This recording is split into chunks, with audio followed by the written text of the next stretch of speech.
Hello everyone. पिछले lecture में हमने टेट्राहेड्रल एंड ऑक्टाहेड्रल कॉम्प्लेक्स के लिए CFSE वैल्यू निकाली थी और उसके बेस पे हम स्टेटमेंट लिख सकते हैं। क्या है स्टेटमेंट? लिखो, fully filled and half filled electronic configuration of octahedral high spin complex, octahedral high spin complex and tetrahedral complex has 0 CFSE value. उसकी CFSE वैल्यू 0 होगी। अगर octahedral high spin complex है या तो tetrahedral complex है, tetrahedral complex high spin ही होगा। उसके लिए फुली फील्ड इलेक्ट्रॉन कॉन्फ़िगरेशन यानी कि D10 and half field electron configuration यानी कि D5, उसकी CFSE की वैल्यू ऑलवेज 0 ही होगी। और लो स्पिन की बात करें तो लो स्पिन में only fully field electron configuration में CFSE की वैल्यू 0 ही होगी। तो लिख सकते हैं fully field electron configuration of octahedral low spin complex has 0 CFSE, 0 CFSE value. और अब मैं आपको यहाँ पर कॉम्प्लेक्स देने जा रहा हूँ और वो सारे कॉम्प्लेक्स की आपको ऑक्सीडेशन स्टेट निकाल के, उसकी इलेक्ट्रॉन कॉन्फ़िगरेशन निकाल के, उसकी CFSE निकालनी है। और जो CFSE आती है वो मुझे कमेंट बॉक्स में लिख देना है, वहाँ से मैं देख लूँगा। पहले क्वेश्चन लिखिए, calculate the CFSE value for following complexes. नीचे दिए गए कॉम्प्लेक्स के लिए CFSE वैल्यू लिखो। तो आपको क्या करना है, पहले ऑक्सीडेशन स्टेट निकालनी है, उसके बाद उसकी इलेक्ट्रॉनिक कॉन्फ़िगरेशन निकालनी है, इसके बाद उसकी CFSE वैल्यू निकालनी है और कमेंट बॉक्स में लिख देनी है। तो चलो, फर्स्ट COH2O 6 टाइम +3, ये कॉम्प्लेक्स आपको याद होना चाहिए। ये कौन सा वाला है? Cobalt +3 with oxygen donating side, ये लो स्पिन कॉम्प्लेक्स है। Second NiCl4 2-। थर्ड scandium H2O 6 time +2। Fourth rhodium NH3 6 time +3। और 5 नंबर MnH2O 6 टाइम +2। ये सभी के लिए आपको CFSE वैल्यू निकाल के मुझे कमेंट बॉक्स में बतानी है। अब हम बात करते हैं बहुत ही इंपॉर्टेंट टॉपिक के लिए, factor affecting on magnitude of delta. और ये बहुत ही इंपॉर्टेंट है। क्यों? समझते हैं। अगर मैं आपको वैल्यू दूं A B -1.2 delta octahedral and -0.8 delta octahedral, और आपसे पूछा जाए कि कौन सी वैल्यू हायर है, तो छोटा बच्चा भी बता देगा कि ये वैल्यू है वो हायर है। CFSE जितनी नेगेटिव में हायर, उसकी मतलब हाई CFSE, इसका मतलब -1.2 है वो हाई वैल्यू है। पर ये इसके जैसी बात कर रहे हैं। देखो यहाँ पर 1 × 100 और यहाँ पर 4 × 1। ये मैं आपको नहीं बता रहा हूँ, सिर्फ इतना ही दिखा रहा हूं कौन सी वैल्यू हायर है। आप क्या बोलेंगे, ये सेकंड वाली वैल्यू 4 है वो हायर है, पर आपने सिर्फ कोएफिशिएंट देखा है, पीछे का कुछ देखा ही नहीं है। मतलब यहां यही कंडीशन आ रही है कि आगे का कोएफिशिएंट देख रहे हैं मगर पीछे का कुछ देख ही नहीं रहे हैं। इसकी वैल्यू क्या है वो हमें पता लगाना पड़ेगा। यहां पर हम करेंगे तो यहां 100 वैल्यू आएगी और यहां पर 4 वैल्यू आएगी और इसे हम हायर बोल रहे थे जो हायर नहीं है। समझ में आ रहा है? ये जो डेल्टा है, ये डेल्टा है वो कोई फिक्स वैल्यू नहीं है, इसकी वैल्यू कॉम्प्लेक्स बदलता है तो बदलती है। तो कैसे बदलती है, उसके उस पे कौन कौन फैक्टर है जो अफेक्ट करते हैं वो हमें देखना है। उस पे से पता चलेगा कि किसकी डेल्टा की वैल्यू ज्यादा होगी और किसकी डेल्टा की वैल्यू कम होगी।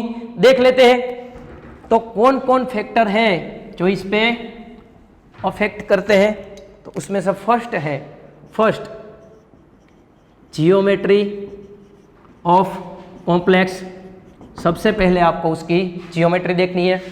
Second, nature of metal ion, nature of metal ion and third, nature of ligand.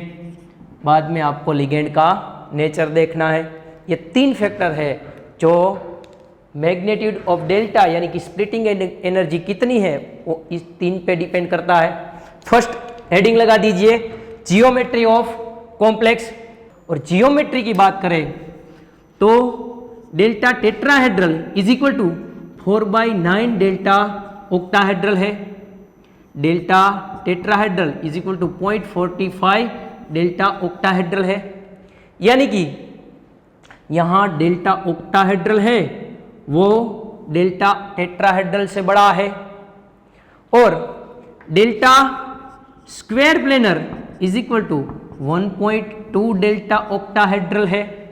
यानी कि यहां डेल्टा स्क्वायर प्लेनर है वो ऑक्टाहेड्रल से भी बड़ा है। और डेल्टा क्यूबिक और डेल्टा टेट्राहेड्रल के बीच में रिलेशन देखें तो ये देखो, अगर मैंने एक क्यूब ले लिया, ये एक क्यूब है, क्यूब में अल्टरनेट कॉर्नर पे लिगेंड में रखता हूं तो वो टेट्राहेड्रल बनेगा। यानी कि ये मेटल हो गई, ये मेटल, यहां पर लिगेंड, यहां पर नहीं आएगा, यहां पर लिगेंड आएगा, यहां पर नहीं आएगा तो यहां पर आएगा।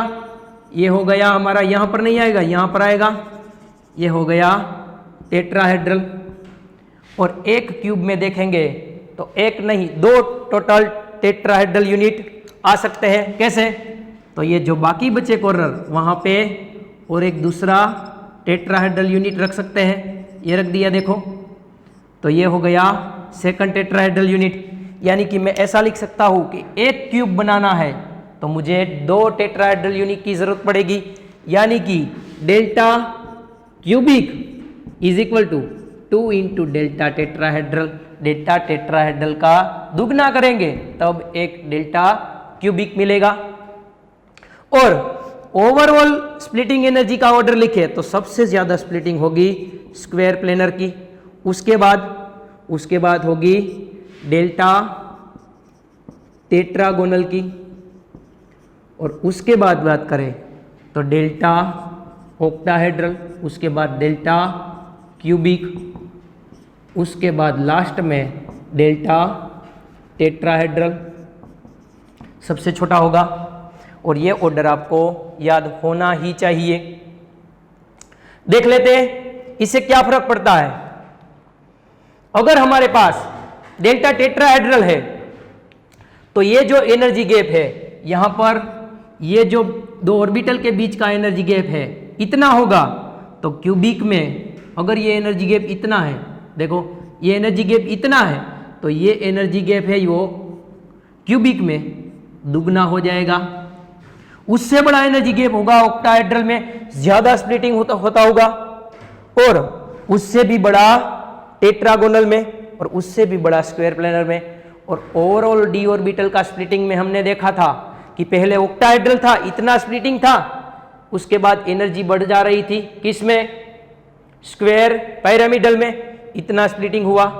उसके बाद टेट्रागोनल में इतना हुआ, और उसके बाद स्क्वायर प्लेनर में बहुत ज़्यादा स्प्लिटिंग एनर्जी हो गई थी, इसका मतलब है डेल्टा स्क्वायर प्लेनर बहुत ही बड़ा होगा। तो ये ऑर्डर आपको याद होना ही चाहिए। और ये जो दो ऑर्बिटल के बीच का ये डेल्टा है, ये डेल्टा एक टाइप की एनर्जी का ही ऑर्डर है। और एनर्जी के लिए इक्वेशन हमें पता है, डेल्टा है यानी कि वो एक टाइप की एनर्जी है। और एनर्जी के लिए हमें इक्वेशन पता है, यहाँ पर लिख रहा हूँ, E is equal to H mu होता है। म्यू इज इक्वल टू क्या होता है, सी बाई लेमड़ा। तो mu is equal to C by lambda है, तो इसे ऐसे लिख सकता है, E is equal to H C by lambda. और 1 lambda is equal to nu bar होता है। तो 1 lambda is equal to nu bar, यानी कि E is equal to H C mu bar. तो अब हमें रिलेशन देखना है कि यहाँ पर एनर्जी है वो फ्रीक्वेंसी के डायरेक्टली प्रोपोर्शनल में है। तो ऐसे लिख सकते हैं कि E is directly proportional to nu, यानी कि फ्रीक्वेंसी। एनर्जी है वो न्यू बार यानी कि वेव नंबर, उसके भी डायरेक्टली प्रोपोर्शनल में है, यानी कि न्यू बार के डायरेक्टली प्रोपोर्शनल में है। और एनर्जी है वो वेवलेंथ के इनवर्सली प्रोपोर्शनल में है, यानी कि 1 लेमड़ा होगा। एनर्जी अगर हमारी बढ़ती है, यानी कि ये डेल्टा बढ़ता है, तो एनर्जी बढ़ेगी तो म्यू भी बढ़ेगी, फ्रीक्वेंसी बढ़ेगी, फ्रीक्वेंसी बढ़ेगी तो म्यू बार भी बढ़ेगा। और एक लेमड़ा है जो डिक्रीज होगी। तो आपको क्वेश्चन लिखना है, लिखिए क्वेश्चन, एक क्वेश्चन लिखिए, arrange the following in decreasing order of 3 के आंसर देने हैं। A splitting energy, B wave frequency और सी वेव लेंथ। ये 3 के आंसर देने हैं। ये आंसर आएगा, वहीं ये आंसर आएगा, पर ये आंसर है वो रिवर्स हो जाएगा, क्योंकि यहाँ पर एनर्जी और लेमड़ा दोनों इनवर्सली प्रोपोर्शनल में होते हैं। फर्स्ट क्वेश्चन 1, 3 कॉम्प्लेक्स दे रहा हूं, ये तीनों के आंसर आपको देने हैं। First complex NiCN4 2 minus NiCl4 2 minus NiH2O 6 time +2। सभी में निकल is in +2 oxidation state, D8 electron configuration है। पर यहां पर कोऑर्डिनेशन नंबर 4 के साथ स्ट्रॉन्ग लिगेंड है, यानी कि स्ट्रॉन्ग फील्ड है, तो ये स्क्वायर प्लेनर होगा। ये होगा टेट्राहेड्रल। और ये कोऑर्डिनेशन नंबर 6 है, तो दिख रहा है कि ये ऑक्टाहेड्रल है।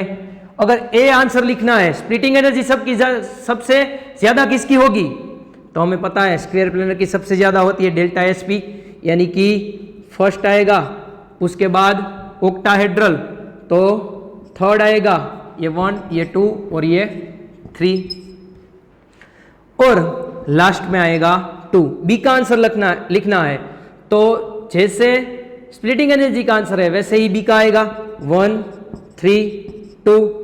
पर सी का आंसर लिखना है तो रिवर्स कर देंगे 2, 3, 1। समझ में आ रहा है? इतना आपको क्लियर रखना है। अगर आपको 4 कॉम्प्लेक्स दिए गए हैं और आपसे इसमें से कोई भी क्वेश्चन करता है, तो पहले आपको जियोमेट्री देखनी है, उसके बाद अब जो फैक्टर आ रहा है वो देखना है। सेकंड फैक्टर देखते हैं, नेचर ऑफ मेटल आयन का नेचर, उसमें भी ए प्रिंसिपल क्वांटम नंबर। अगर principal quantum number n increase होगा तो उसकी साइज इंक्रीज होगी।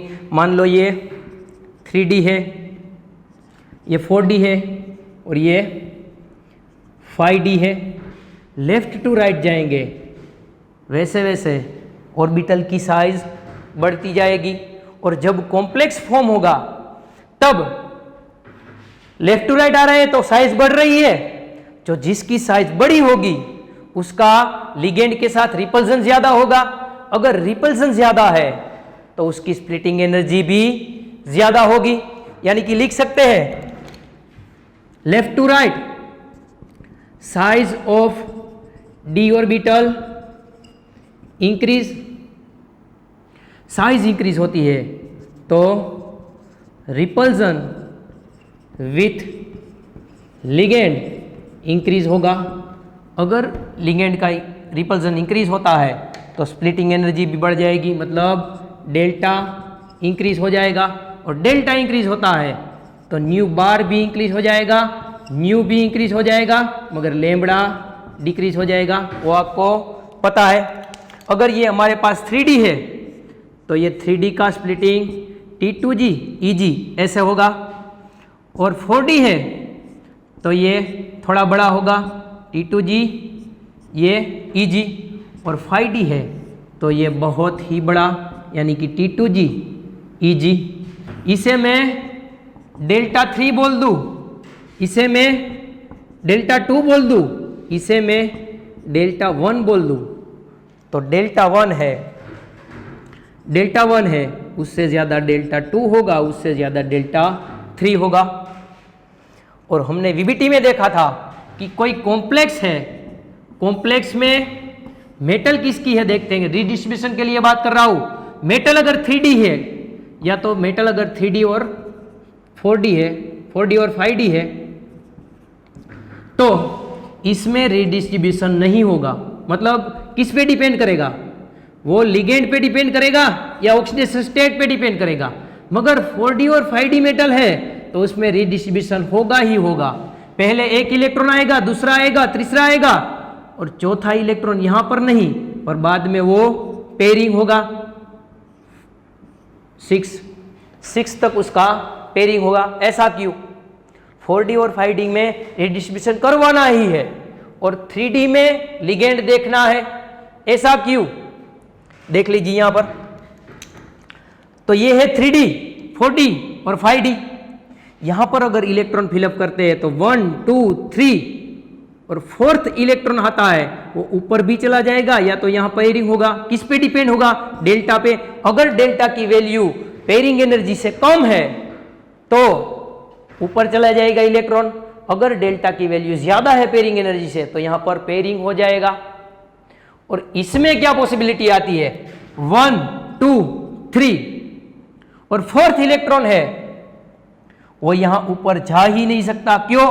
क्योंकि यहां पर जो अगर 4D की मेटल है तो वो डेल्टा इतना बड़ा होगा कि ये पेड़ ही करवाना पड़ेगा, क्योंकि डेल्टा से डेल्टा डी ऑर्बिटल की साइज बढ़ गई है, रिपल्सन बढ़ गया है, डेल्टा बढ़ गया है, और डेल्टा इतना बढ़ गया है कि वो पेयरिंग एनर्जी से ऑलवेज बड़ा ही होगा, इसलिए इसे यहां पर पेयर ही करना पड़ेगा।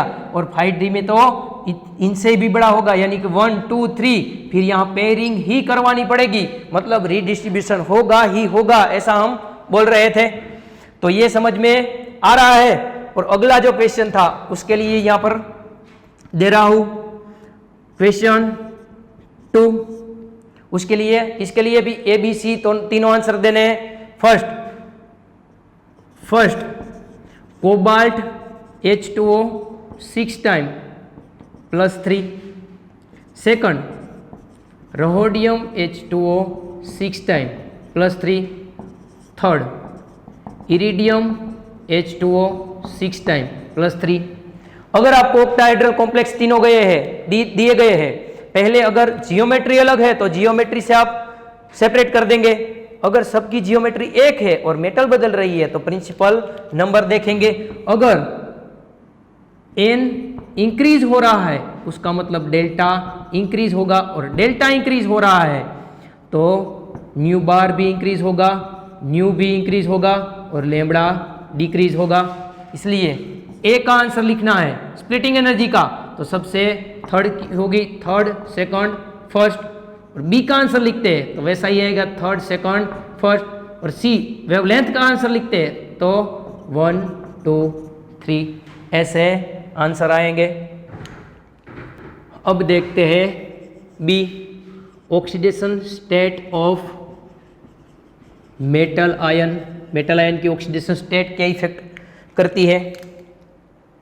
अगर ऑक्सीडेशन स्टेट देखें तो यहाँ पर +2 है, यहाँ +3 है, यहाँ +4 है, तो लेफ्ट टू राइट जाएंगे।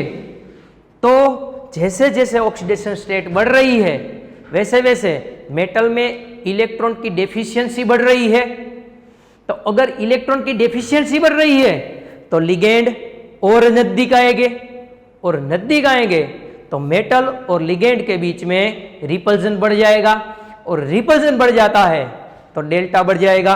मतलब ये हुआ electron deficiency of metal increase होगी, तो distance between metal and ligand decrease होगा, तो रिपल्जन इंक्रीज होगा, तो डेल्टा इंक्रीज होगा, म्यू इंक्रीज होगा, लैम्ब्डा डिक्रीज होगा। समझ में आ रहा है। तो अगर +2 ऑक्सीडेशन स्टेट है तो इतना होगा T2G Eg, +3 है तो ये गैप इतना होगा, और +4 है तो ये गैप इतना होगा। इसका मतलब इसे बोल दूं मैं Δ3, इसे बोल दूं Δ2 और इसे Δ1। तो Δ1 से बड़ा Δ2, उससे बड़ा Δ3। और इसका एक्सप्लेनेशन देखें तो अगर यहाँ पर 3D की मेटल थी, रीडिस्ट्रीब्यूशन में 3D की मेटल है, तो हम देख रहे थे अगर वो ऑक्सीडेशन स्टेट 3 या तो 3 से कम है या तो 3 से ज्यादा है। अगर ऑक्सीडेशन स्टेट 3 से ज्यादा है, अगर ऑक्सीडेशन स्टेट 3 से ज्यादा है तो रीडिस्ट्रीब्यूशन होगा ही होगा, यानी कि पेयरिंग हो जाएगा। और 3 से कम है तो हम लिगेंड देखेंगे। देखो यहां पर ऑक्सीडेशन स्टेट 2 है, यहां पर 3 है, पर ये 3 से ज्यादा हो गई। मतलब ये हुआ कि इसकी स्प्लिटिंग एनर्जी कम होगी, इसकी स्प्लिटिंग एनर्जी कम होगी, और यहां पर थर्ड इलेक्ट्रॉन आएगा 1 2 3। इसकी 2 पॉसिबिलिटी है, या तो ऊपर चला जाएगा या तो यहां पेयरिंग करेगा। किस पे डिपेंड करेगा? लिगेंड पे। अगर लिगेंड आके ये डेल्टा बढ़ा देता है तो यहां पर पेयरिंग होगा, यानी कि स्ट्रॉन्ग लिगेंड। अगर वीक लिगेंड है, ये डेल्टा बढ़ा नहीं सकता है, तो यहां पर ऊपर चला जाएगा, +2 में वैसा, +3 में वैसा। अगर +4 ऑक्सीडेशन स्टेट है तो ये डेल्टा इतना बढ़ गया होगा, इतना बढ़ गया होगा कि ये पेयरिंग एनर्जी से ज्यादा हो गया होगा। मतलब 1 2 3 और चौथा इलेक्ट्रॉन आ रहा है, उसे यहां पर पेयर ही होना पड़ेगा। क्यों? क्योंकि ऑक्सीडेशन स्टेट बढ़ गई है, मेटल की डेफिशिएंसी बढ़ गई है, लिगेंड नजदीक आया गया है, तो डेल्टा स्प्लिटिंग एनर्जी बढ़ गई है। स्प्लिटिंग एनर्जी इतनी बढ़ गई है कि वो पेयरिंग एनर्जी से बहुत ज्यादा हो गई है, इसलिए इलेक्ट्रॉन ऊपर नहीं जा सकता, यहां पर पेयर ही करवाना पड़ेगा।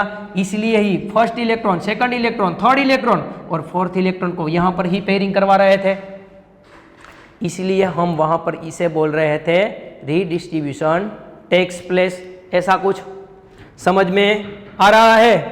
और क्वेश्चन लिखते हैं तो फर्स्ट COH2O 6 टाइम +2 और सेकंड COH2O 6 टाइम +3। यहां पर कोबाल्ट की ऑक्सीडेशन स्टेट देखें तो ये +2 है और ये +3 है। ऑक्सीडेशन स्टेट ऊपर से नीचे आ रहे हैं तो ऑक्सीडेशन स्टेट बढ़ रही है, इसका मतलब डेल्टा भी बढ़ेगा। डेल्टा बढ़ेगा तो म्यू बार बढ़ेगा, म्यू बार बढ़ेगा तो म्यू बढ़ेगा, म्यू बढ़ेगा और म्यू बढ़ता है तो लैम्ब्डा डिक्रीज होगा, वो हमें पता है। और ये कॉम्प्लेक्स में तो हमें वैसे भी पता है। कैसे? तो ये कॉम्प्लेक्स है वो हमारा हाई स्पिन है और इसमें लैम्ब्डा और डेल्टा इतना बढ़ गया है कि वो जो आने वाला लिगेंड इलेक्ट्रॉन है, फोर्थ इलेक्ट्रॉन, उससे नीचे पेयरिंग ही करवाना पड़ता है, इसलिए ये कॉम्प्लेक्स हमारा लो स्पिन बन गया। इसलिए ही हमने लिखवाया था कि कोबाल्ट +3 है, कोबाल्ट +3 है वो ऑक्सीजन डोनेटिंग साइट के साथ लो स्पिन बिहेव करता है, क्योंकि यहाँ पर +2 है तो हाई स्पिन है, +3 है तो लो स्पिन हो गया। समझ में आ रहा है। सी, नंबर ऑफ डी इलेक्ट्रॉन, और ये इतना भी कुछ इम्पोर्टेंट नहीं है, और D5 के बाद में लागू पड़ता है। यहाँ पर D मानो D6 है, ये D7 है, ये D8 है, तो लेफ्ट टू राइट जा रहे हैं, वैसे वैसे D इलेक्ट्रॉन इंक्रीज हो रहे हैं, और D इलेक्ट्रॉन इंक्रीज हो रहा है, उसका मतलब ऐसे बोल सकते हैं कि मेटल की इलेक्ट्रॉन डेफिशिएंसी डिक्रीज होगी। तो यहाँ पर electron deficiency of metal decrease होगी। अगर मेटल की इलेक्ट्रॉन डेफिशिएंसी डिक्रीज हो रही है तो मेटल इतने पास नहीं आएंगे, दूर रहेंगे, और दूर रहते हैं तो रिपल्जन कम लगेगा, और रिपल्जन कम लग रहा है तो डेल्टा डिक्रीज होगा, मतलब deficiency decrease, distance between metal and ligand increase होगा। अगर ए इंक्रीज होता है तो रिपल्जन डिक्रीज होता है, तो डेल्टा भी डिक्रीज होता है, और डेल्टा डिक्रीज होता है तो म्यू बार डिक्रीज होता है, और म्यू बार डिक्रीज होता है तो म्यू डिक्रीज होता है, म्यू डिक्रीज होता है तो लैम्बडा इंक्रीज होता है। पर ये इतना भी इम्पोर्टेंट नहीं है। इसका क्वेश्चन देखें तो ये देख लो question, FeH2O 6 time +2, COH2O 6 time +2, और third, first second third, NiH2O 6 time +2, इसमें Fe इज इन +2, इसमें +2, इसमें +2, ये है वो D6 है, ये D7 है, और ये D8 है। ऊपर से नीचे आ रहा है, वैसे वैसे D इलेक्ट्रॉन इंक्रीज होते चले जा रहे हैं, मतलब डेल्टा डिक्रीज होगा, मतलब न्यू बार डिक्रीज होगा, न्यू डिक्रीज होगा, और लैम्बडा इंक्रीज होगी। ऐसे एग्जाम्पल सॉल्व कर सकते हैं। Last factor, third, nature of ligand, और उसमें लिखो ligands are arrange in increasing order of their field strength is known as spectrochemical series, कल सीरीज। लिगेंड को अपनी फील्ड स्ट्रेंथ के इंक्रीजिंग ऑर्डर में अरेंज किया जाता है, और इसे हमने स्पेक्ट्रोकेमिकल सीरीज बोला है। और ये लिगेंड की सीरीज आपको याद रखनी है, और ये वही है जो हम स्ट्रॉन्ग लिगेंड और वीक लिगेंड पढ़े थे। हमने देखा था यहाँ पर कार्बन है, नाइट्रोजन, ऑक्सीजन, फ्लोरीन यानी कि हेलोजन। इसमें से ये जो है कार्बन, नाइट्रोजन, ये हमारे थे स्ट्रॉन्ग लिगेंड, और ये थे हमारे वीक लिगेंड। ये भी ऑक्सीजन भी कभी कभार स्ट्रॉन्ग में आ जाता है पर वीक में ही होगा। हेलोजन, ऑक्सीजन और सल्फर है वो वीक लिगेंड थे, यानी कि लेफ्ट टू राइट जाते हैं तो उसकी फील्ड स्ट्रेंथ डिक्रीज है वो हो रही है। कार्बन डोनेटिंग साइड वाले, नाइट्रोजन डोनेटिंग साइड वाले स्ट्रॉन्ग लिगेंड हो गए, और ये दोनों वीक लिगेंड होंगे, ऑक्सीजन डोनेटिंग साइड या तो फ्लोरीन डोनेटिंग साइड। और यहाँ पर हमने increasing order of their field strength, यानी कि पहले सब हेलोजन आएंगे स्पेक्ट्रोकेमिकल सीरीज में, उसके बाद ऑक्सीजन डोनेटिंग साइड, उसके बाद नाइट्रोजन, उसके बाद carbon donating side strong ligand हो गए। लिख लेते हैं स्पेक्ट्रोकेमिकल सीरीज क्या है। सबसे कम फील्ड स्ट्रेंथ है आयोडीन की, क्योंकि वो हैलोजन है, सबसे पहले हैलोजन आएगी ज्यादातर, उसके बाद ऑक्सीजन डोनेटिंग साइट वाले। सबसे कम फील्ड स्ट्रेंथ है आयोडीन की, उसके बाद Br नेगेटिव। अब हैलोजन में ऊपर जाएंगे ग्रुप में, S-2 सल्फर वाले भी वीक लिगेंड ही है, SCN-, इसके बाद Cl-, इसके बाद N3-, ये सभी वीक लिगेंड है।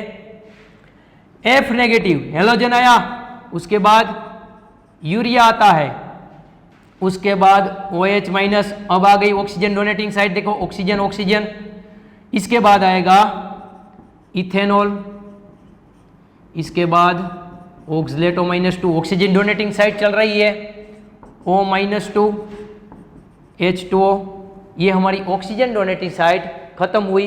अब आएगी फील्ड स्ट्रेंथ में ज्यादा, ऑक्सीजन के बाद आएगा नाइट्रोजन, नाइट्रोजन डोनेटिंग साइट आने वाली है, यानी कि NCS नेगेटिव, यहाँ पर SCN नेगेटिव था, यहाँ पर NCS, यहाँ सल्फर डोनेटिंग साइट, यहाँ पर नाइट्रोजन डोनेटिंग साइट है।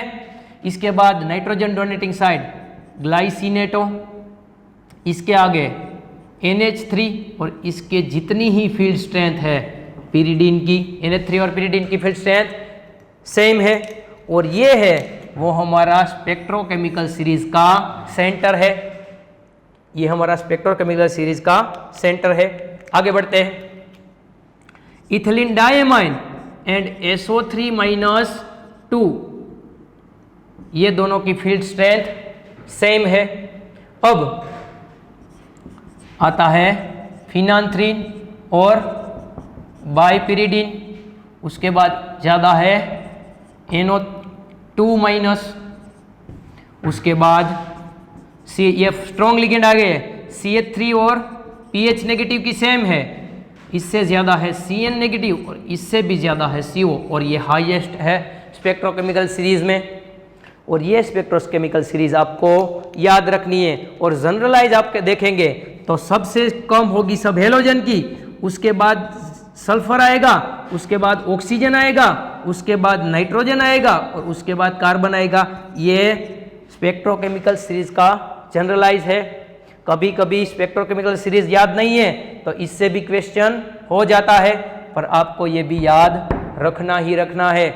और कल आपको स्पेक्ट्रोकेमिकल सीरीज याद रखनी है और इसकी एप्लीकेशन देखेंगे, और कई क्वेश्चन है जो डायरेक्ट इसमें से आते हैं।